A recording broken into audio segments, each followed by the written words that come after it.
Ay talaga ang laki ng pinsalang dinan.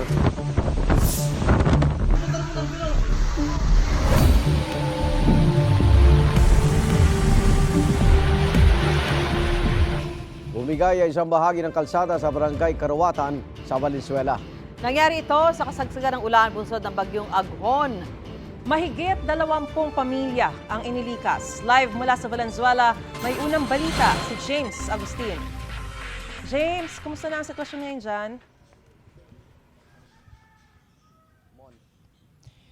Gan Susan Maris, good morning. Alam nyo kahapon pa nakabantay yung mga rescuers sa bahagi ng gumuhong kalsada dito sa Barangay Karuhatan sa Valenzuela. Yung ilan naman mga lumikas na mga pamilya sa evacuation center nagpalipas na magdama. Bantay sarado ng mga rescuer ang Agustin Street sa Barangay Karuhatan, Valenzuela City matapos bumigay ang bahagi ng kalsada sa gilid ng ginagawang City Hall. Nasa 30 metro ang haba ng kalsada na nagkaroon ng bitak at gumuho. Kwento ng isang residente, nangyari yan kahapon ng tanghali sa kasagsagan ng ulan. Pero bago pa raw mga pag-uulan nitong weekend, napapansin na nila ang mga bitak sa kalsada. Matagal na pong lumalaglag tong drainage na ito. Lumalaglag na po. Tapos yun nga po, umulan ng umulan. Ayan, ngayon ganyan na, kalala. Pinlasteran nila kahapon, nakailang semento sila kasi ididikit daw.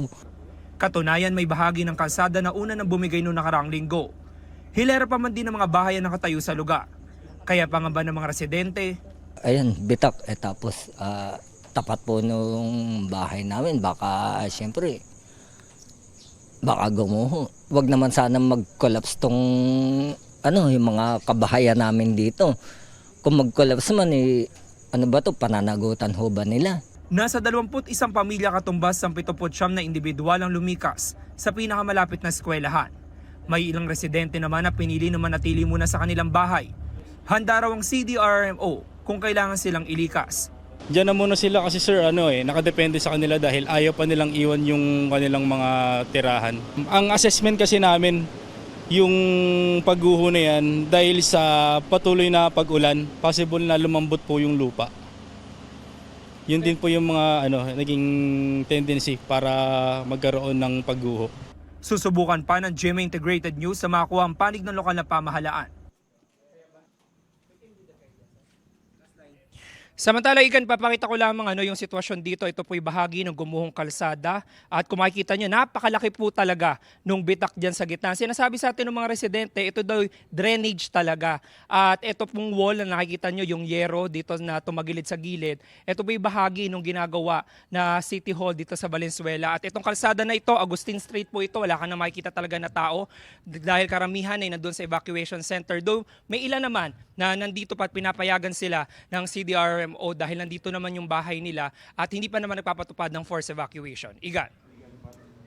James, kumusta naman yung mga lumikas na residente? Saan sila ngayon? Yes, Igan, doon sa pinakamalapit na eskwelahan, walking distance lang mula dito sa residential area, doon natin nakita yung mga residente. May ilang mga classroom na binuksan at nagtayo doon ng modular tents yung mga taga-barangay. Ngayon, hindi na muna sila papayagan na makabalik dito dahil kung makikita mo talaga, ito yung makipot yung kalsada na ito, at kinakain talaga yung ilalim nitong lupa na ito at nakita natin na palaki ng palaki yung bitak. Nung pumunta tayo dito ay hindi pa naman ganito kalala, mas malala yung sitwasyon ngayong umaga. Igan. Maraming salamat, James Agustin. Igan, mauna ka sa mga balita. Mag-subscribe sa GMA Integrated News sa YouTube. Sa mga kapuso abroad, subaybayan nyo kami sa GMA Pinoy TV at sa www.gmanews.tv.